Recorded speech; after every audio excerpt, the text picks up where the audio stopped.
we are taking a look at some of the biggest stories, legal, political, and social events of the week gone by with our regular analyst, Ambrose Weda. Of course, an advocate of the High Court, sits on the board of Lake Basin Development Authority, canon of the Anglican Church, and as he recently told us, he's also a soft skills expert.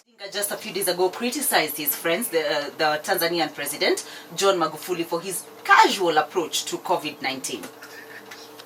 Advice, and you need to have advice from other leaders, because I've seen he's taken issue with the testing facilities in his country, that they are not giving the correct results. But I think they say that the taste in the pudding lies in the eating, and if people are dying, it means that there's something wrong with the food. So it is something that is of concern that needs to be discussed seriously among the leadership of the region. Whether how much of a challenge will it be for leaders of East Africa to have one approach for tackling COVID-19 if a member state like Tanzania prefers to pursue its own path? President Uhuru Kenyatta, my president, owes us a full responsibility. So it will not be an excuse that you see my brother who is in Tanzania is not helping. We have given him full mandate to ensure we are safe. If he came up with that concoction, Loliondo concoction, will tell you, Excellency, we have our sons and daughters, local, internationally, who have been schooled for many years to do research. We also have herbalists. They are called what? The ones which were coming from Limur, what do you do? See, whatever. So you can bring that, but please put science first. So if some leaders are out of sync with the world, either they must show us that what they are doing is so successful that we have reason to think, or we go by the way the world has handled it. So I really don't think that Magufuli would pose a major challenge. If it becomes difficult, because we'll close our borders until the COVID-19 is over. Because look at what Museveni has done. And then they have the lowest death rate. Some people trying to say that they are lying, but you say no. If you look at what they have done, it is in line with what is required to control the process. If you look at Brazil, there's a president there who says, "Come out into the streets, come out like a man." Now, last night they had, I don't know, thousands dead overnight, and the case is rising, and they're still saying there's nothing. I'm telling you, people are mad. These people, some of these leaders you see, they are mad. Some people you need to talk to their spouses. You know why? Sometimes you can be very honored outside the canon Weda, Wakili. Hey. Please ask my wife privately. What do you think? He'll tell you, forget about that idiot. How does people believe in that man? Because they know you inside out. That's what happening. So let our leaders, if you have a leader like Museveni on this, you cooperate with him. If you have a leader like Sam Magufuli, you try to share ideas. If he refuses, you say, my brother, I have my people. Let's see who will be right. Well, whether MPs and senators from both sides of the National Assembly and the Senate have launched an attack on the government for its response to disasters, including COVID-19 and floods.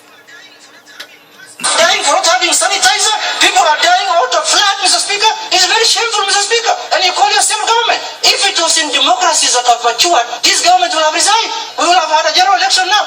Which is this country that you're living in? The government gets serious. If you've been sleeping, please wake up. And if you've been sleeping because of the handshake, Mr. Speaker, the handshake did not mean that now you do things the way you want. They must know that minorities still exist. There's a dysfunction in Jubilee, because how can this thing happen? Senator Sakaja should be able to walk in somebody's office and say, you are doing the wrong thing for this government and for the President of the Republic of Kenya. Stop it. Whether do you agree with Senator Orengo and MP Junet Mohammed and John Mbadi, who say that the government has been too casual in the disasters facing the country? No, I think the excitement with which they are talking, sorry, that must have been for their constituents and for gallery and for people to, they were banking on emotions. Why do I say so? They are the ones who control the purse. They should have recalled the budget, have reallocation, say, look, we want this money to be invested It's not about President Uhuru dancing in the seats and jumping. It's about how much money has been allocated for what. Did you hear them talk about reallocation? Did you hear them talk about budget? If your own MPs and senators cannot link services with money, then I can tell you the devil is fat. They should be able to know. If we are talking about reallocation, budgets, economy, we are not just talking about President. What would he do? What can he do in State House if there is no money? Even you can see basic regulations of control. They go to the assembly for them to approve. That is the time they say, Your Excellency, you have done this. We also want this and this and this and this done. Mr. Minister, can you go and draw appropriate legislations and so on so that we reallocate? Let that kind of noise come from us in the streets. Uhuru, what are you doing? But for MPs who have something to do, who have power, they should not cheat us. They should not play with our emotions. Once again, whether this week the president and the security team and the health experts have to make a judgment on the curfew after the extension of 3 weeks comes to an end at the weekend. What are some of the factors that they have to think about? The figures. Are they settling? Are they still going up? If they're still going up, the curfew will continue. And more measures may have to be taken. I look at the figures daily, I look at the assessment. We have not started lining the curve. Therefore, there is a possibility that they'll increase it. But so far, the curfew has generally worked because the numbers are low. As you increase the testing, we expect to see more numbers. But they are fairly controlled. If you are in doubt, just look at Tanzania. Just look at Brazil. Take those areas. Just look at Somali. Areas where there is no proper direction.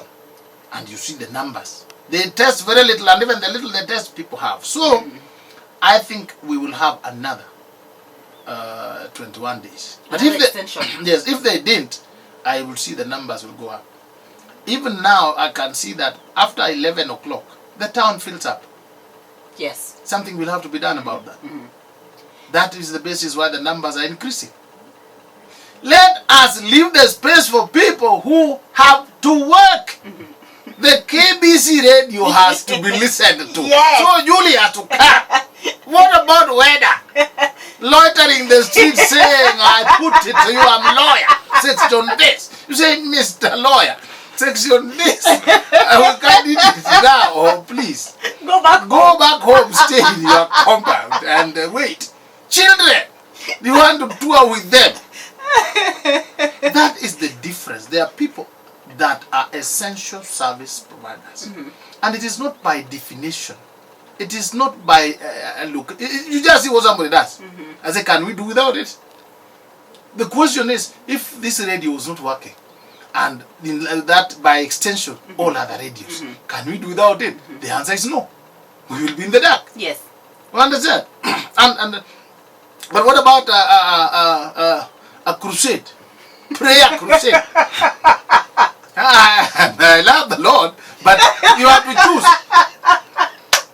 When things are tough, you make choices. So I think the next period, I think the minister is going to add some measures. Just the way it was added in Isili, just the way it was added in Old Town. And you will see the curve going down with these measures. The rift in Jubilee, the feuding in Jubilee burst wide open this week with changes to the majority leadership in the Senate as confirmed by Speaker Ken Lusaka.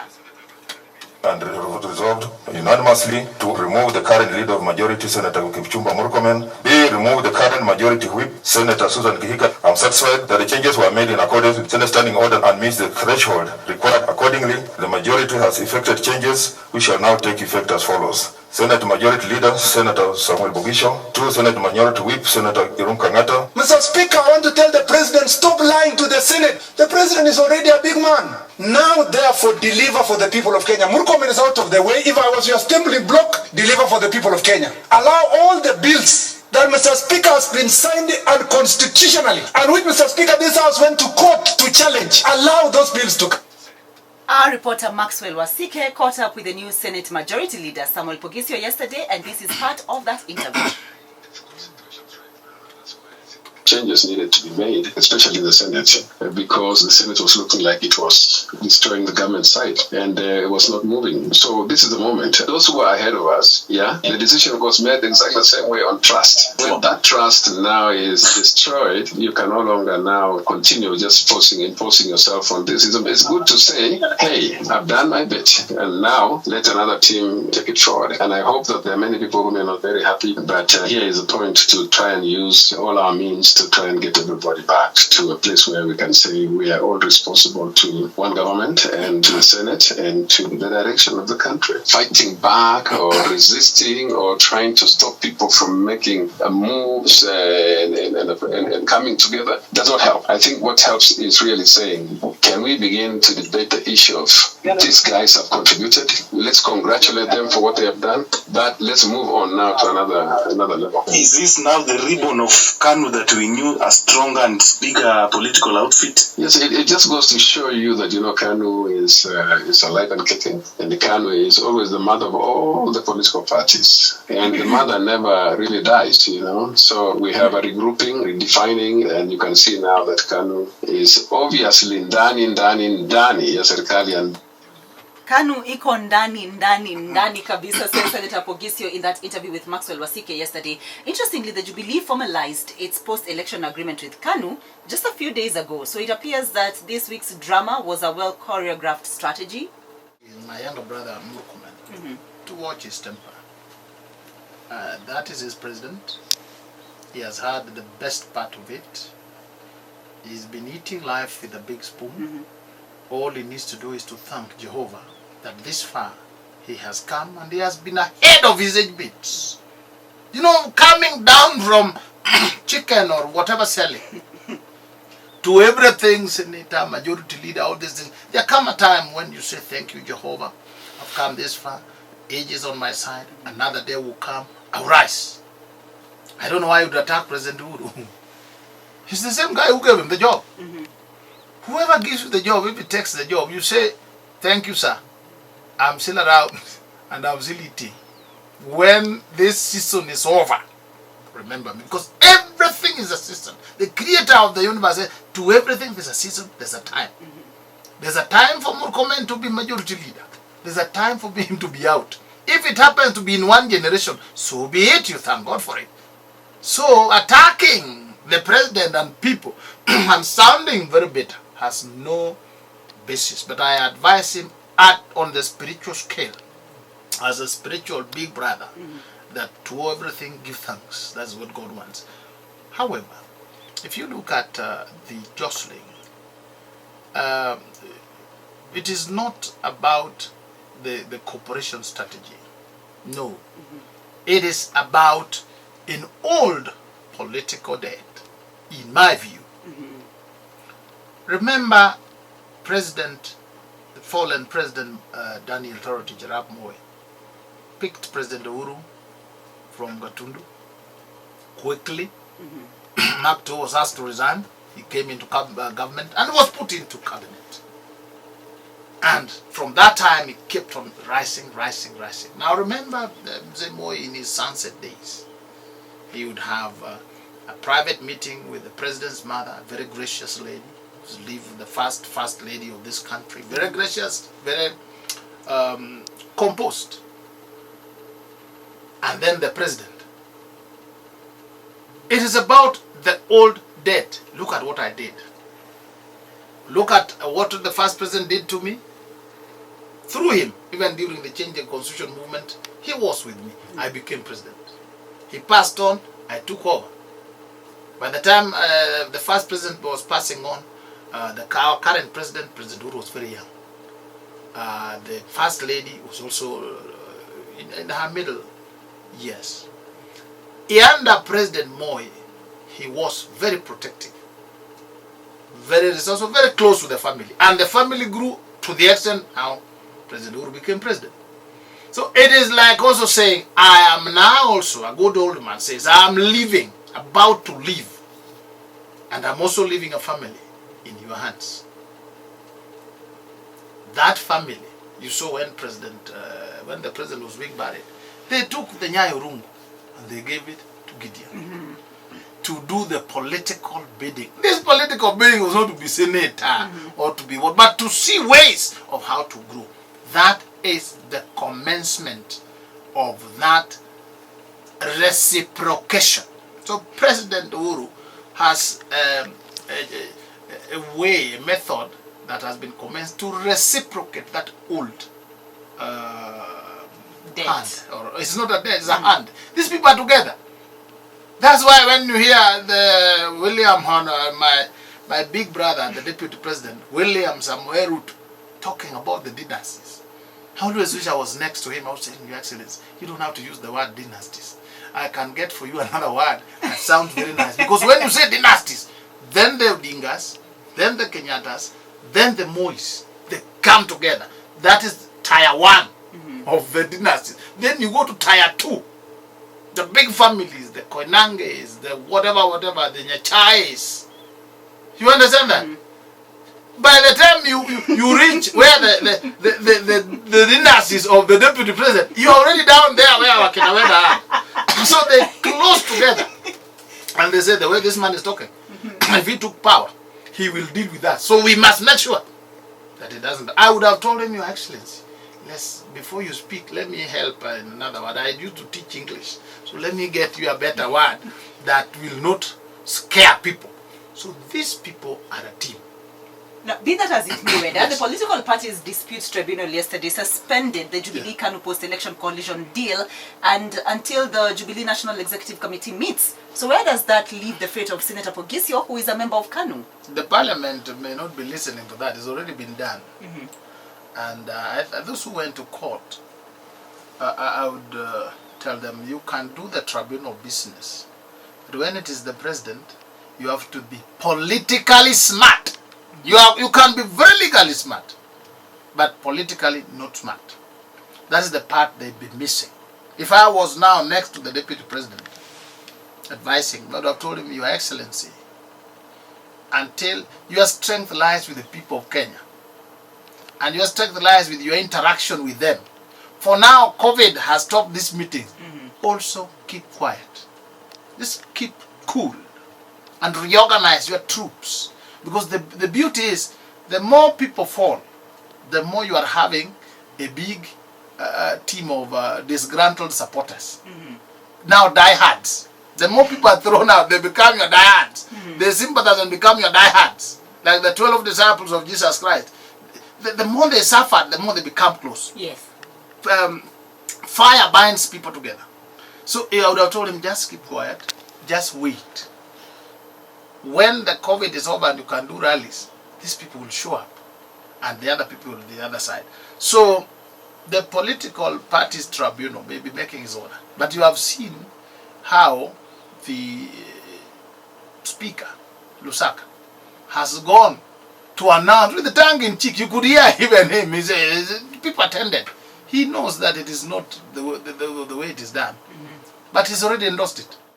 Wiper will be ready to enter into a cooperation agreement with both KANU and Jubilee when that time comes. Weda, what do you make of all the political realignments taking place now? Jubilee KANU, Jubilee ODM, Jubilee KANU, Wiper? I think Wiper they seek slots in government. I would have not be surprised if Honorable Kalonzo was made CS. He's lived, I know he cut his teeth in power.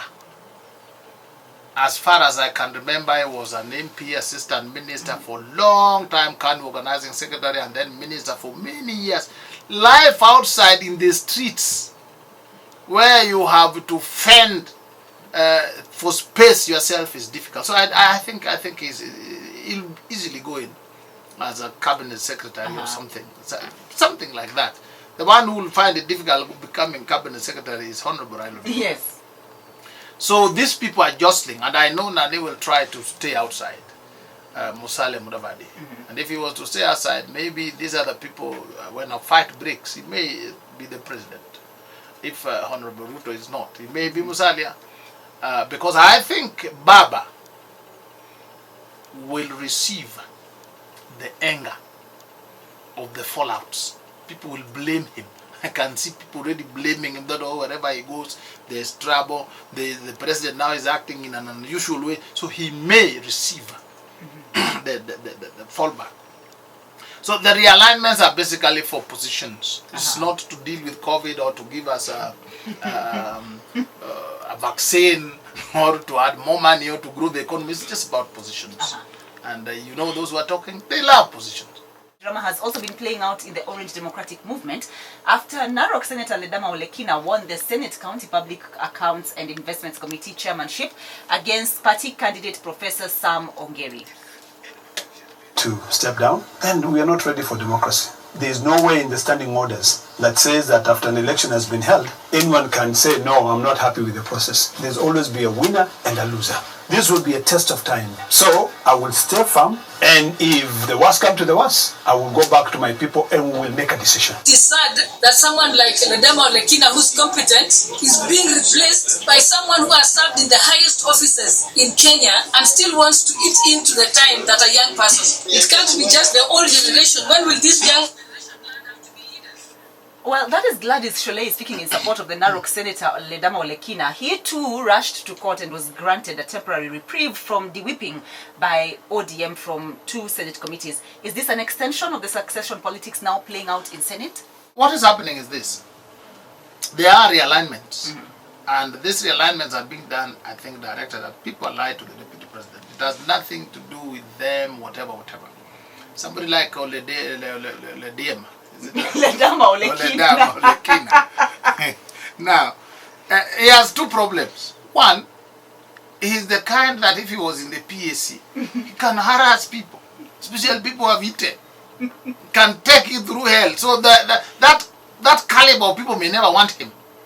And then secondly, he comes from the pastoralist community, higher inclination to the Deputy President. And you can see that in the absence of President Uhuru, in the absence of Honorable Raila, chances are that he will go to the deputy. So those 2 combined, and then you make him that powerful position. This is Waterloo. They want somebody who is harmless. Professor Sam Ongeri is good and harmless. He will not harm anybody. He's the kind of fellow, if I ate something and I go and tell him, Chairman, don't finish me. You say, Kijana, I can see. Please. But Lekina will say, yes, now we have caught you by the something. So somehow it is difficult. But it is realignment as against the Deputy President. And that's why I said he is getting more and more victims.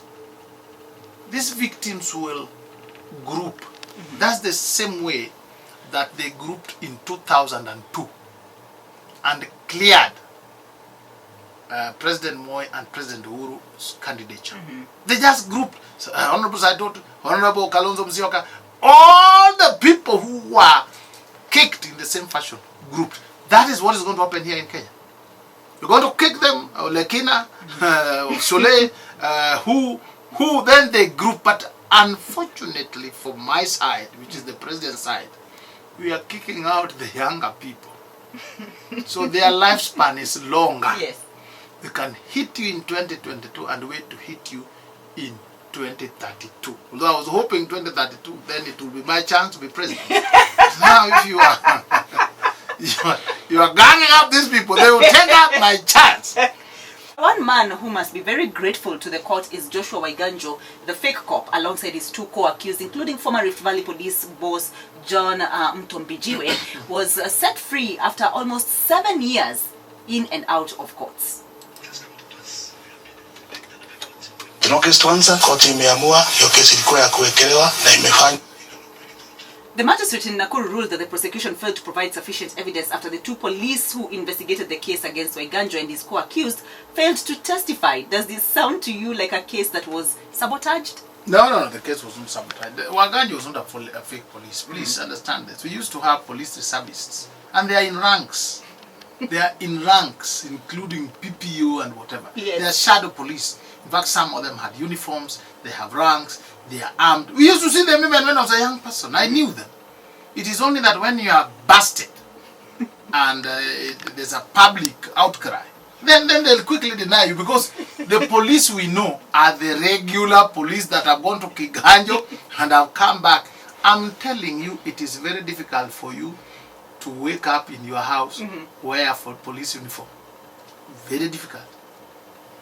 The first person who will report you to the police is none other than your wife. If by bad luck you slap her, she'll be the person, fake police.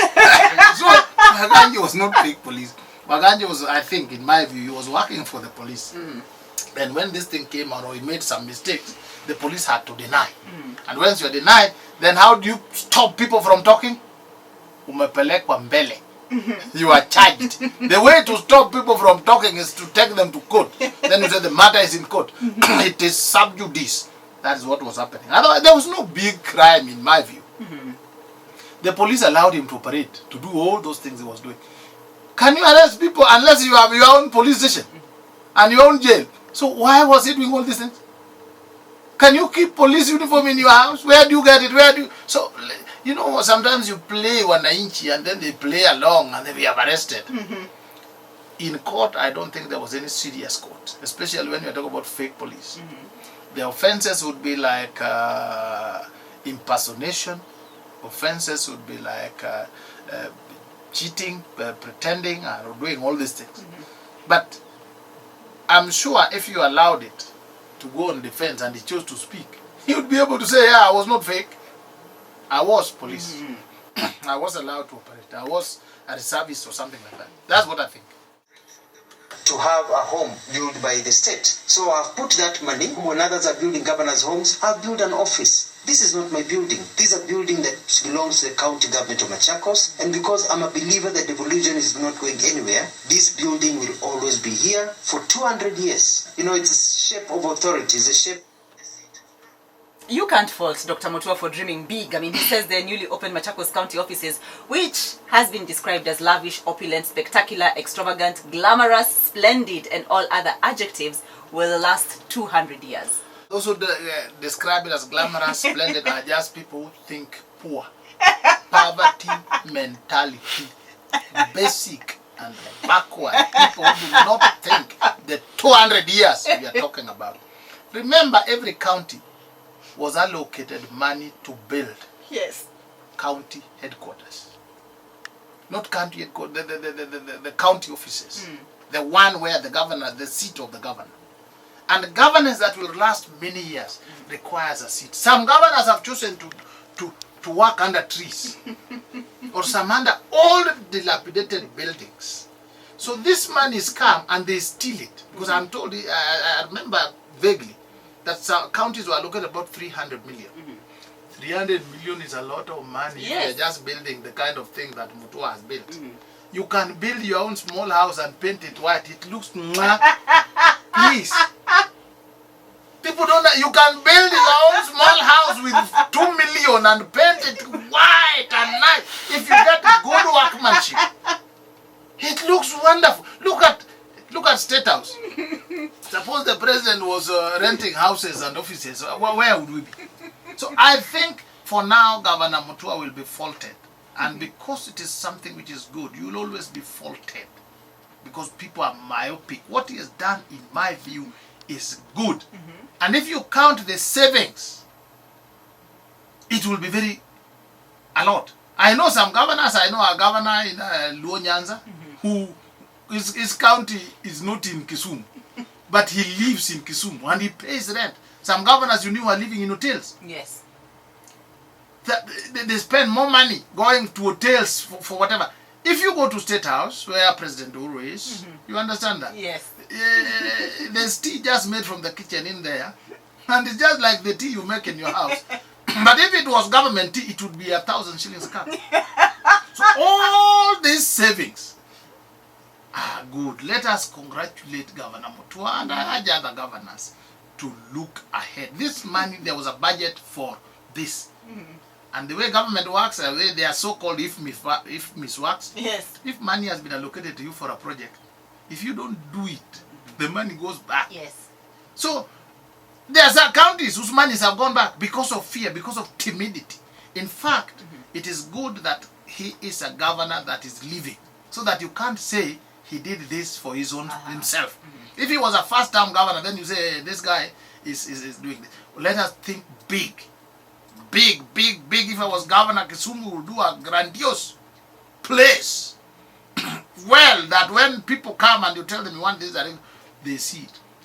When people go to State House, then they can see why sometimes you demolish some corners. Well, thank you very much, Weda.